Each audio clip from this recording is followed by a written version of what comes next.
fitting name, a scrapbook full of memories, and, most importantly, a home. Being the capital of Serbia, situated on the Balkan in southeastern Europe, Belgrade is one of the largest cities in the area. For over 2 millennia, the city had prevailed, and what kept the stone walls high, proud, were the people. Many nations laid its inhabitants, one of them being the Jewish.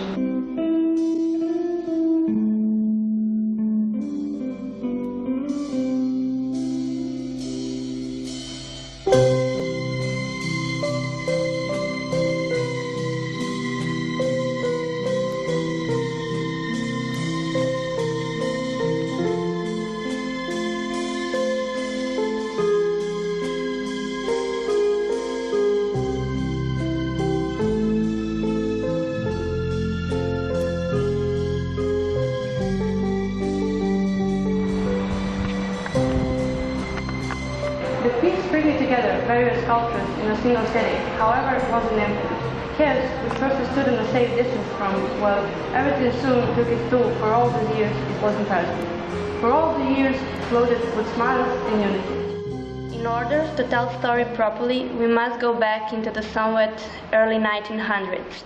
Not too long ago, in 1980, to be more precise, a union was formed.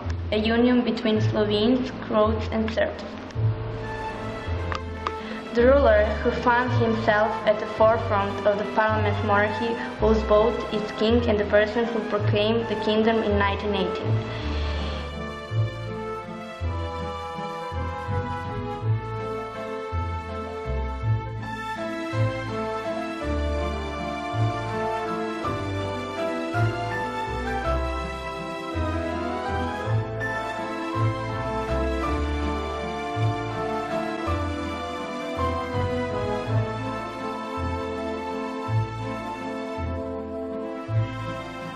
The years that followed, the years filled with recovery from World War I, bubbly smiles and safety were all but enjoyable for the people. From 1929 up until the middle of the 90s, the described state was referred to as Yugoslavia. Belgrade, as its capital, cherished dearly the successful days of glory for the arts, the culture, the people. And how joyous those days were. But, as you may know, nothing is truly eternal. The same applied to the turbulent happiness that had been fluttering throughout the country. In other words, it shattered into pieces, one by one by one.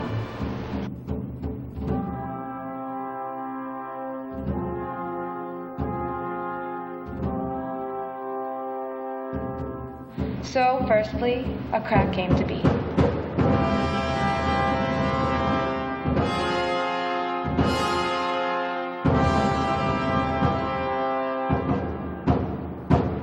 In Belgrade, the terror officially started on April 6, 1941, when it was bombarded by the German air forces while the entire kingdom was being invaded by the Axis powers from all sides. As they say in chess, it was a pure Zugzwang. 12 days and thousands of lost lives later, the country and its capital were occupied, and in Belgrade the Quisling government was formed as a response to everything and anything that had previously taken place there. At that moment, somewhere between 1939 and 1945, which remains vague both in history and the memories of the ones who survived, it became hard to deal with reality, for it was no longer pleasant. The streets, normally calming, were now swarming with the sour taste of fear. Buildings taken down brick by brick, with far too many lives as collateral damage. And the laughter, once thrilling and all but alluring, replaced by shrill screams cutting through the meekness by the pains they held. People were killed. Over 90% of the Jewish population, along with the liberal, unbound individuals, were mercilessly murdered in the few concentration camps across Belgrade, which, though scars, turned out to be deadly. Too many kids, women, men, murdered.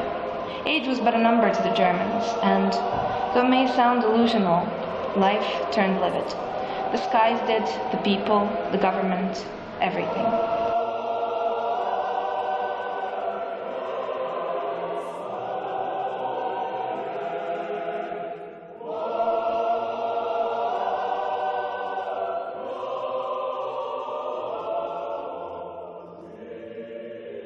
Many tried to stand up to the Pwistling government and its unreasonable methods, which of the most despised was being a mere German marionette. But only very few of the opposing side were lucky enough to have kept their lives, for the battle was deadly. Many Jews, along with the other nations in Yugoslavia, participated in the resistance movement. On October 20th, 1944, Belgrade was alas freed, and soon enough Yugoslavia broke loose from the chains and imprisonment as well.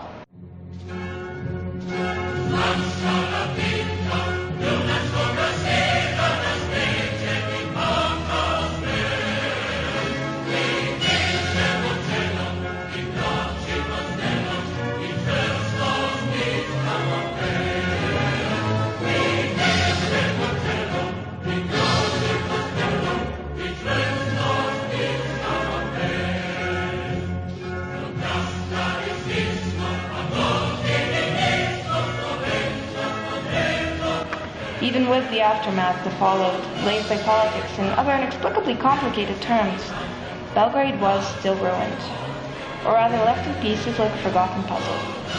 Though, fortunately, things didn't remain that way for long. Life is like riding a bicycle. To keep your balance, you must keep moving.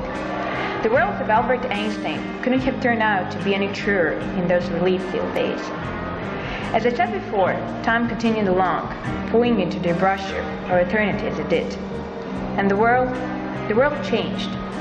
To say life itself did would be a minor understatement, though not a lie. After the war, the political administration in Yugoslavia endured a drastic change.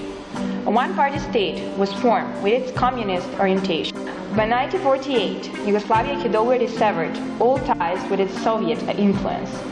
The country made a turn towards accepting the socialist system. Josip Broz Tito was the proclaimed president, chosen by none other than the people.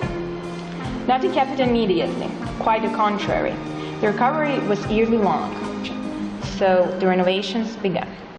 U ime svih nas iz 50 I neke, za zakletvu Titu ja spevo sam stih. Ne spominjem prošlost ni bitke daleke, jer rođen sam tek posle njih. Sumnjaju neki da nosi nas pogrešan tok, jer slušamo ploče i sviramo rok, a negde u nama je bitar kaplan i kažem vam šta dobro znam. Računajte na nas. What was broken to no man was hidden from the public eye. The buildings and places hardly chirped were renewed, and the left coast of Sava, the same river Sava atop which Belgrade lay today, dwelled with people. Some ecstatic about the fresh start, while others overly skeptic. That was, after all, an expected outcome. There came a time of flourish, freedom, and cultural progress. Kada strašne bure zaprete da razbiju tvoj mali dom,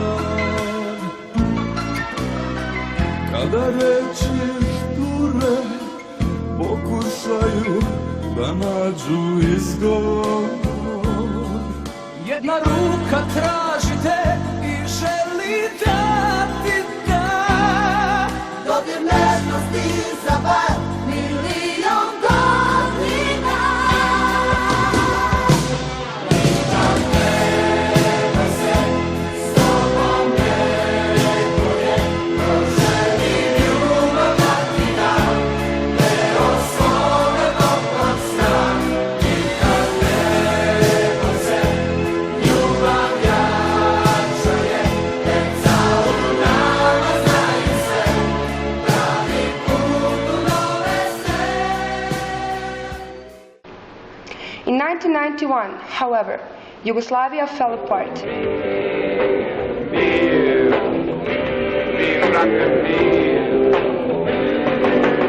Like a plague, conflicts between different peoples spread, and Serbia, along with Belgrade, as its renewed capital, tore away.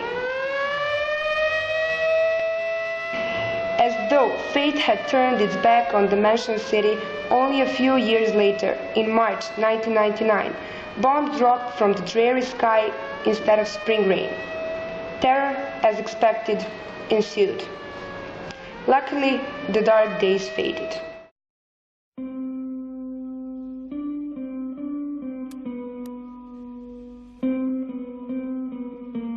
After 2000, Serbia and Belgrade itself, along with the democratic changes, reclaimed its rightful place within the Balkan region as one of the largest capitals in the area, while their inhabitants continue their lives happily sauntering towards the future.